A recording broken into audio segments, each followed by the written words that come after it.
दिनै दिमाकुसि दखरा दुलाराय बर' फरायसा आफादनि बानजायनायाव जे नखरारि मोनसे आनजाद खुंनाय मानोना कभिड-19 मोनसे थासारिनि थाखाय स्कुलफोरा जिहेतु बन्द जानानै थाबाय 2 बोसोरानो जानोसै स्कुल बन्द जानाया दा बे मोनसे थासारिखौ नोजोर होनानै दिमाकुसि दखरा दुलाराय बर' फरायसा आफादा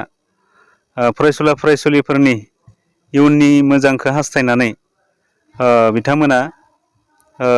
थाखो 4 आरो थाखो 5नि जे नखरारि मोनसे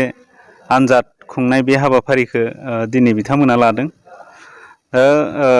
बिथांमोनखौ आङो उदालगुरि जिल्ला दुलाराय बर' फरायसा आफादनि जानानै रोजा रोजा साबायखर बावदों। दा मानोना दुलाराय बर' फरायसा आफादनि गुन गोनां सोलोंथाइनि जि मोनसे मावथांखि आरो बड'फा मिसन फर सास्टेनेबल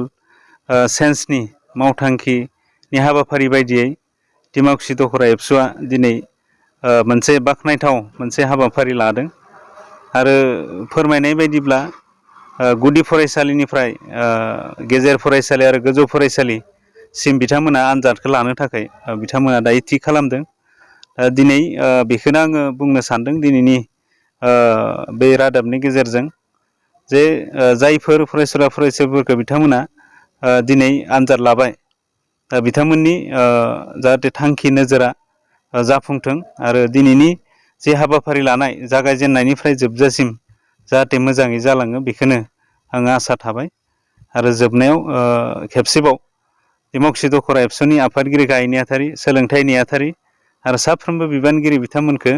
आङो जिल्ला एबसुनि जानानै रोजा रोजा साबायखर बावहरबाय। गिबियावनो दिमाकुसि दखरा दुलाराय बर' फरायसा आफादनिफ्राय गोजोन फुंबिलिनि गोजोननायखौ साफ्रोमनिसिमबो बावहरनाय थाबाय। दिनै जोङो मोनसे हाबाफारि लानाय जादों आरो बे हाबाफारियानो जाबाय जोंनि गुदि फरायसालि जायफोर सरकारि स्कुलाव फरायनानै दङ बे फरायसा फरायसुलिफोरखौ जोङो नोजोर खालामदों जे गोबाव सम जिहेतु कभिड-19 थाखाय फरायसालिफ्रा जायाखिसै आरो बेनि थाखाय गोबां फरायसुला फरायसुलिफ्रा दिनै सोलोंथाइखौ लानो हायाखै। दा बे थासारियाव जाहाथे जोंनि फरायसुला फरायसुलिफ्रा सोलोंथाइखौ लांबाय थानो हायो थाखो बा क्लास जायाब्लाबो गावनि न'आवनो थानानै जाहाथे फरायनाय बे थासारिखौ आबहावाखौ सोरजिनानै लांबाय थानो हायो बे बिथिंखौ जों नोजोर खालामनानै दखरा आफादा मोनसे थांखि लादों जे गुदि फरायसालिनिफ्राय लानानै माने 12 थाखोसिम जोङो माने हमवर्क बा नखरारि आनजाद बे हाबाफारिखौ जोङो लादों आरो बे हिसाबैनो जों दिनै गिबि हाबाफारिखौ लाजेनबाय जे थाखो 4 आरो थाखो 5 बेखौ जोङो जागायदों आरो बे हाबाफारिखौ दिनै उदालगुरि जिल्ला दुलाराय बर' फरायसा आफादनि मानगोनां आफादगिरि बिथां सार लहित चन्द्र बर' बिथाङा बेखेवनानै होलांबाय आरो बेनि थाखायबो जों बिथांनिसिम रोजा रोजा साबायखर बावहरदों। दिनै जिहेतु आनजाद जादों बेवहाय एलपि स्कुलाव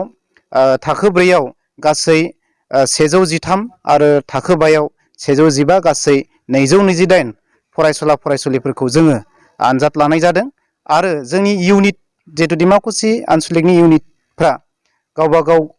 गामियाव थानाय गावनि इउनिटनि सिङाव थानाय फरायसुला फरायसुलिनि न' थांनानै बे आनजादनि बिलाइखौ रानदों आरो गार्जेन्सफ्राबो थाफानानै बेयाव मदद खालामदों। बिनि थाखाय जोङो इउनिट एबसुनि साफ्रोमबो बिबानगिरिफोरखौ साबायखर होदों आरो लोगोसे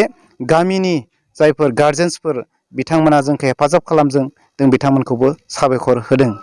दा आङो बेखिनिखौनो बुंबाय आरो फैबाय थानाय समाव जिहेतु जोंहा बाखि आनजादफोर दंबावो जों बेखौ फारियै लालांबाय थानाय जागोन। साबायखर। Thank you. प्राइभेट स्कुलाव फरायनाय बिथांमोननि थाखाय माबाफोर बेबस्था लागोन?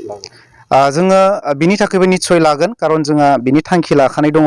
जोङो जास्ट जागायजेननाय हिसाबै खारना बेनो जिहेतु जोंहा गभर्नमेन्ट स्कुलाव गार्जेन्सफ्रा जेरैबायदि आरो फरायसालियाव जेरैबायदि बिथांमोना माने फोरोंगिरिफोरनिफ्राय बा गुबुन थासारिफोरा जेरैबायदि मोनो जों बेबायदि थासारिया एसे खमखाय जोङो माने गभर्नमेन्ट स्कुलखौ गिबि लादों आरो जिखिनि प्राइभेट दङ जों बिथांमोनखौबो जों लानायनि थाखाय अलरेडि जोंहा रेजुलेसन दंखायो आरो जों बेखौ लागोन।